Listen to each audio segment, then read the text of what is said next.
Apalagi banyak teman-teman yang laporan ada yang cacat 4 orang kemarin. Jadi kami harus, karena cacatnya pada saat melaksanakan tugas, Pak. Itu kecelakaan setelah dalam melakukan tugas. Baik, terima kasih.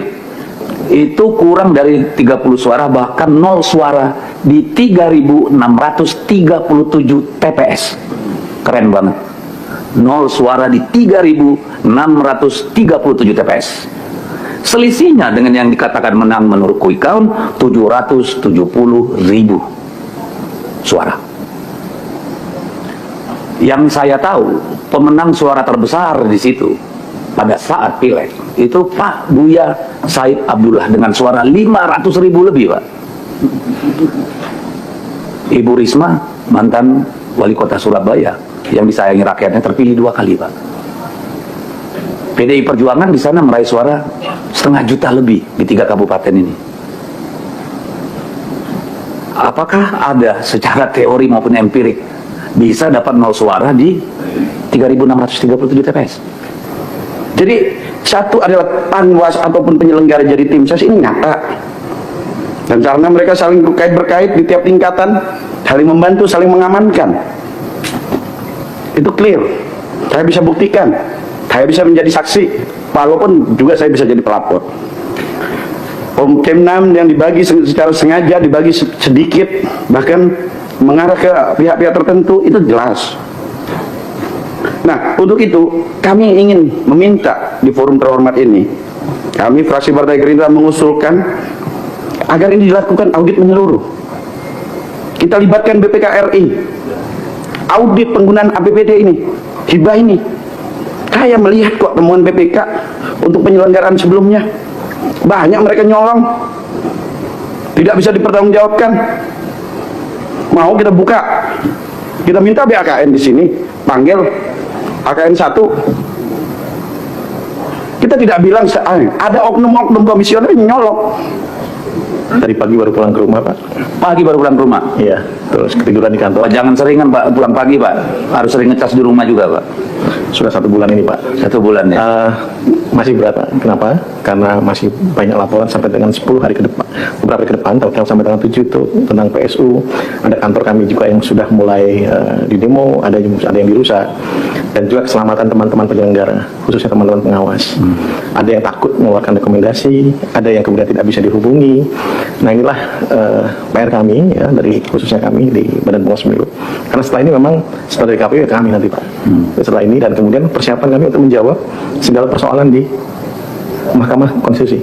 Kami lagi mempersiapkan itu di kala sampai dengan bagian ditanya perasaannya aja, nggak usah diurai. Perasaannya kalau semua nanya begini, nggak selesai nih forum. Betul, perasaan Bos. campur aduk udah gitu aja. Izin pimpinan, biar keluar juga kan beban tuh. Nanti Kalau dijawab, keluar abang cukup tanya, nanti dijawab sama beliau. Ya. Bang Deddy, sebelumnya tolong fraksi PDI kira-kira pandangan terhadap peraturan PKPU-nya dulu. Iya, saya baru mau mulai, tapi kan saya bertanya sesuatu yang manusiawi, Pak Ketua. Manusiawi, Bang, tapi kalau nanti diikutin yang lain kasihan forum. Nanti diingatkan jangan diulangi hal yang sama, jadi nggak Iya. makan waktu. Ini saya ingatkan, Silakan, Bang. Pak Bawaslu. ya, Pak. Masih cukup berat, lah, Bang Bagja. sampai dengan ini, apalagi banyak teman-teman yang laporan ada yang cacat 4 orang kemarin. Jadi kami harus, karena cacatnya pada saat melaksanakan tugas, Pak. Itu kecelakaan setelah dalam melakukan tugas. Baik, terima kasih. Bapak-bapak semua sudah menjalankan tugas negara. Saya juga menjalankan tugas negara, Pak, sebagai pimpinan di partai saya, Pak. Undang-undang memberikan kami tugas melakukan pendidikan edukasi politik.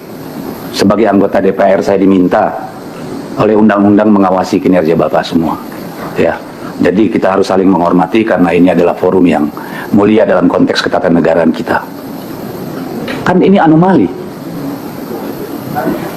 Ini terutama di Sumeneb, Sampang, dan Pamekasan. Nah, yang kecil-kecil itu daerah Madura. Kita tidak bisa mencari kabupaten lain karena pada H+1 jam 12 si rekapnya ditutup. Mati itu barangnya, Pak. Sehingga kita nggak bisa crawling. Terakhir yang kita temukan itu pemilih Pilgub lebih besar dari pemilih Pilbub dan Pilwali, selisihnya melebihi DPTB di 194 TPS. Jadi orang datang hanya nyoblos bupati, wali kota, gubernurnya kagak nyoblos. Is that make sense? Masuk akalkah itu? Kita tidak punya data lain karena sirekapnya ditutup. Padahal KPU berpresentasi di sini bahwa ini barang lebih bisa diandalkan daripada pada waktu pileg pilpres. Bagaimana menjelaskan ini, Pak? Kalau kami hitung tadi, yang pemilih pilbub pilwalinya pemilih pilgub lebih besar dari pemilih pilbub dan pilwali. Jadi lebih banyak yang hanya milih gubernur, nggak nyoblos bupati wali kota. Saya nggak ngerti rumusnya di mana tuh, Pak. 194 TPS. Ini terutama di Madiun, Situbondo, dan Kediri. Gimana menjelaskan ini? Saya nggak mau nuduh-nuduh. Nanti disuruh buktiin lagi. Yang dibayar. Oke, halo teman-teman, kembali lagi bersama saya di channel ini. Salam NKRI harga mati. Teman-teman, saya melihat sebuah video yang begitu luar biasa ketika kita melihat bahwa negara ini dipenuhi dengan dinamika-dinamika yang memang perlu untuk diselesaikan. Kita sebagai masyarakat Indonesia yang baik, yang militan, dan jiwa nasionalis, tentunya kita harus ikut serta untuk menjadi agen of control dalam pemerintah saat ini. Misalkan seperti PDIP yang selalu memilih menjadi oposisi karena mereka dapat menilai bagaimana kinerja pemerintah dan menilai bagaimana kabinet merah putih ini maju ataupun tidak, ataupun juga sama halnya seperti pemerintahan seorang Jokowi. Nah, disampaikan di sini bahwa yang nyuruh curang dan yang disuruh semoga secepatnya Tuhan kasih azab, struk biar nggak bisa nyuruh dan disuruh curang lagi. Artinya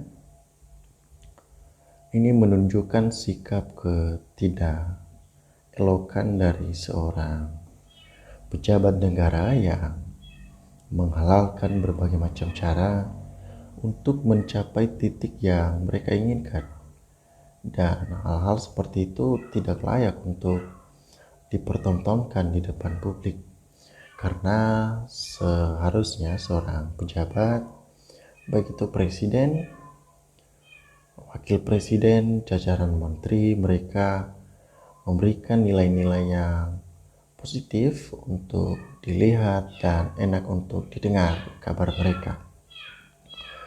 Nah, dari Acun Suryana mengatakan juga bahwa KPU, Bawaslu jangan cuma omon-omon, segera bertindak, terutama Jateng, Jatim, Banten, Sumut harus diulang karena penuh kecurangan, kelicikan, kejahatan. Di pilkada sama dengan pilpres yang dijadi dalangnya Joko Widodo. Nah, teman-teman, kenapa terjadi hal sedemikian? Dikarenakan hawa nafsu yang begitu luar biasa yang mendorong mereka untuk melakukan tindakan-tindakan yang menurut kita itu seharusnya tidak elok lah untuk dilakukan oleh seorang pejabat. Namun karena nafsu yang begitu besar untuk mendapatkan kekuasaan, maka hal yang salah pun itu diharamkan bagi mereka. Nah, dari Heroi juga mengatakan bahwa inilah cara-cara Pak Mulyono untuk mengacak-acak Konoha yang bikin pusing semua orang. Semua dirusaki di Wakanda. Nah, kalau saya lihat bahwa sebenarnya ini semua dalangnya adalah Mulyono. Kenapa? Karena beliau yang dulunya kita idolakan, dulunya kita cinta kepada beliau, orang-orang yang kita bangga-banggakan, orang yang sabar, ternyata itu hanya sebuah gimmick yang dibangun untuk mencapai titik yang diinginkan. Dan titik itu berada di akhir-akhir masa jabatannya. ternyata itu untuk menyelamatkan anak-anaknya seperti Gibran, Kaisang dan menantunya dan orang-orang yang dekat terhadap beliau.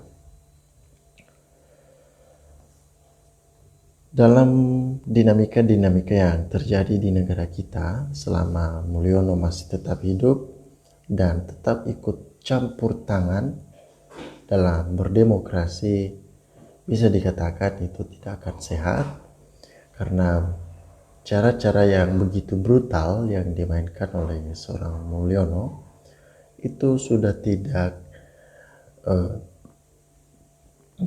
etis untuk dipertontonkan di depan ataupun di mata dunia. Nah, kita sebagai masyarakat yang sudah pada pintar-pintar, kita harus dapat memilah-milah mana pemimpin yang memang benar-benar pro kepada masyarakat dan tidak suka dengan intervensi, ya, tidak seperti Jokowi yang selalu mengintervensi orang-orang, mengintervensi aparat untuk mewujudkan mimpi-mimpinya, ya. Ini cara Jokowi yang begitu luar biasa. Teman-teman, sahabat-sahabat dari Lensa Netizen, silakan berikan tanggapan teman-teman di dalam kolom komentar ini sehingga kita dapat bertukar pikiran antara satu dengan yang lain lewat kolom komentar ini. Terima kasih teman-teman. Lensa Netizen melaporkan.